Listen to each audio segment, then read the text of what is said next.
in which every individual member has an opportunity to develop oral communication and leadership skills, which in turn fosters confidence and personal growth. So speaking of personal growth, just recently I had the opportunity to attend a conference called Show Stealing Greatness, and it was hosted by a gentleman by the name of Michael Port and Lewis Howes. And now Michael Port is a best-selling author, he's a public speaking coach, he's a business consultant, and he also hosts a podcast called Stealing the Show. And recently, he talked on his show about 3 types of show-stopping movements we make while we're giving a speech or we're out in public and giving a performance. So I want to share with you those 3 body movement techniques to help you as you move forward and becoming a Toastmaster. Because that's why we're all here. It's 7:10. We want to improve the best that we can. So Mr. Toastmaster, fellow Toastmasters and guests, today I'm going to share with you those 3 body movements that will in turn hopefully help you with either improving your confidence, overcoming any fears, or increasing your communication skills. So the first movement that Michael talks about and that I want to share with you today is not looking down while giving a speech. And an example of that is you're talking about your main point, and it could be something like this and there we were, about to climb Mount Everest, and you stop to look down for a sec, because you know what you're going to say, or maybe you want to create some drama, but the moment that you look down to move to your next thought, you disconnect with your audience. Now all of a sudden they see the top of your head, and you no longer have that eye contact. And you've probably used that before in your personal lives. Maybe you've said it to a kid. Maybe you've heard it when you were a child and your parents said it to you. Look me in the eye when I'm talking to you. Maybe you've used it with a spouse in an argument, because it builds that intimacy, that trust, that eye connection.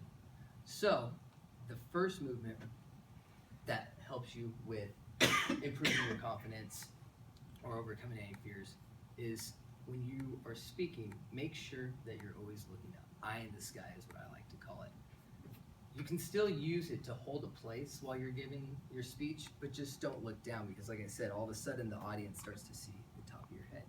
So if you're always looking here, you can still look up and hold that place, but just don't look down. The second movement is crossing our legs. And now thankfully we have this podium here at Toastmasters that usually keeps us centered and grounded, and we usually don't like to move from it. I'm moving from it now to get my point across. But what some of us tend to have a habit to do, and I don't mean to be biased here, but it's usually more with women because they're in heels or high heels or heels of some sort. Men, we have our flats. But when you're talking, you walk like this. And that's not usually a natural movement. And I've never worn high heels up on a stage like this. But women tend to do it more, and men do too, because of nerves. You just start talking like this, and that can be kind of awkward. So what he recommends is always just keep an open body to your audience so that everyone can see it all the time. So we talk about that a lot in Toastmasters. Don't turn your back on the audience. You always keep it open. So even though I'm right here, I can still see here, and I'm still open here to Jaime, Prince, and William. And so that'd be the second technique. The third one is called stand and land. And some of us, when we go to make a main point in our speeches, we'll be talking, and then we'll go over here and we'll move.